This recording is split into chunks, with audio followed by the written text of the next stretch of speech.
Assalamualaikum warahmatullahi wabarakatuh. Hello, hai sobat wow semuanya. Kembali lagi di YouTube channel aku, masih bersama dengan Yolanda Wulandari. Nah, pada video kali ini kita akan sama-sama belajar dan membahas tentang budaya organisasi sekolah efektif bab 13 pada mata kuliah Pengelolaan Pendidikan yang diampu oleh Bapak Dr. Muhammad Kristiawan MPD. Selamat menyaksikan. Terdapat 6 submateri yang akan kita bahas pada video kali ini. Yang pertama, konsep budaya organisasi sekolah efektif. Yang kedua, karakteristik budaya organisasi. Yang ketiga, tipe budaya organisasi. Yang keempat, unsur budaya organisasi. Yang kelima, fungsi budaya organisasi. Serta yang terakhir, ciri-ciri budaya organisasi sekolah efektif. Materi pertama yakni konsep budaya organisasi sekolah efektif. Dibagi menjadi 2 submateri. Yang pertama, pengertian budaya organisasi. Menurut Kingman dan Russell pada tahun 2001, budaya organisasi merupakan filosofi, ideologi, nilai-nilai, keyakinan, asumsi-asumsi, dan norma-norma yang dianut bersama. Chen pada tahun 1992 mengemukakan bahwa budaya organisasi dapat dibagi ke dalam 2 dimensi, yaitu sebagai berikut. Yang pertama, dimensi external environment. Yang kedua, dimensi internal integration. Dan yang kedua, pengertian budaya organisasi sekolah efektif. Budaya organisasi sekolah efektif merupakan nilai-nilai dan norma-norma yang dianut dan dijalankan oleh setiap orang yang ada di lingkungan sekolah dalam memperdayakan setiap komponen yang ada di sekolah, baik secara internal maupun eksternal, serta adanya pengelolaan yang baik dalam rangka mencapai visi, misi, dan tujuan sekolah secara efektif dan efisien. Lanjut ke materi yang kedua, yaitu karakteristik budaya organisasi. Menurut Susanto pada tahun 2012, karakteristik budaya organisasi yaitu inisiatif individu, yang kedua toleransi terhadap resiko, yang ketiga pengarahan, selanjutnya integrasi, yang kelima dukungan manajemen, yang keenam pengawasan, selanjutnya identitas, yang kedelapan sistem penghargaan, yang kesembilan toleransi terhadap konflik, serta pola komunikasi.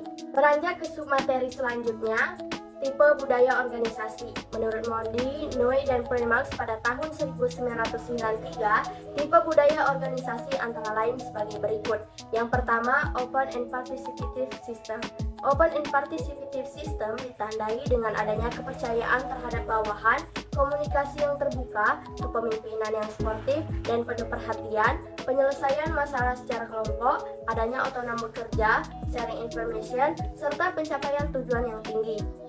Tipe yang kedua, Close and Authority Culture. Close and Authority Culture ditandai dengan adanya pencapaian tujuan yang tinggi, namun pencapaian tersebut mungkin lebih dinyatakan dan dipaksakan pada organisasi dengan para pemimpin yang autokrasi dan kuat. Selanjutnya yaitu materi unsur-unsur budaya organisasi. Apa saja sih unsur-unsur dari budaya organisasi? Yang pertama yaitu asumsi dasar, yang kedua seperangkat nilai dan yang keyakinan dianut, pemimpin, pedoman, mengatasi masalah, berbagi nilai, pewarisan, acuan perilaku, citra dan brand yang khas, serta adaptasi. Lanjut ke materi selanjutnya yaitu fungsi budaya organisasi. Mata pada tahun 2012, budaya organisasi mempunyai beberapa fungsi, yaitu yang pertama memberikan identitas organisasi kepada anggotanya, yang kedua memudahkan komitmen kolektif, mempromosikan stabilitas sistem sosial, yang ketiga membentuk perilaku dengan membantu manajer merasakan keberadaannya. Sementara Hikmat pada tahun 2009 berpendapat bahwa fungsi budaya organisasi yaitu yang pertama, pembeda dari organisasi yang lain, yang kedua, identitas anggota seluruh organisasi, yang ketiga, komitmen anggota di atas kepentingan bersama, yang keempat, perekat sosial dengan menyediakan standar yang anggota harus lakukan dan katakan, serta yang kelima, mekanisme kontrol yang membentuk perilaku anggota. Lanjut ke materi terakhir yaitu ciri-ciri budaya organisasi sekolah efektif. Budaya organisasi sekolah yang efektif ditandai oleh hal-hal sebagai berikut. Yang pertama, adanya kerjasama. Kerjasama tentunya sangat diperlukan di dalam sekolah, karena visi dan misi serta tujuan dari sekolah akan tercapai apabila adanya kerjasama yang baik antara semua pihak yang ada di dalam sekolah, baik itu pihak internal maupun pihak eksternal. Yang kedua, adanya rasa saling percaya. Dengan adanya rasa saling percaya harus dimiliki oleh setiap orang di dalam organisasi. Nah, dengan hal ini maka akan meminimalisir konflik di dalam organisasi. Yang ketiga, adanya sikap keterbukaan atau transparansi. Sekolah harus memiliki sikap terbuka, baik di dalam mempromosikan sekolah, di dalam budgeting sekolah, maupun terhadap pengaruh dari luar.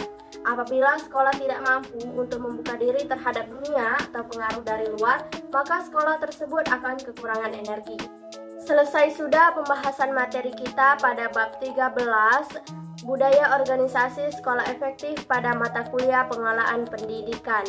Semoga apa yang saya sampaikan bisa bermanfaat untuk kita semua. Terima kasih, sampai jumpa di video-video saya lainnya. Saya akhiri, wassalamualaikum warahmatullahi wabarakatuh.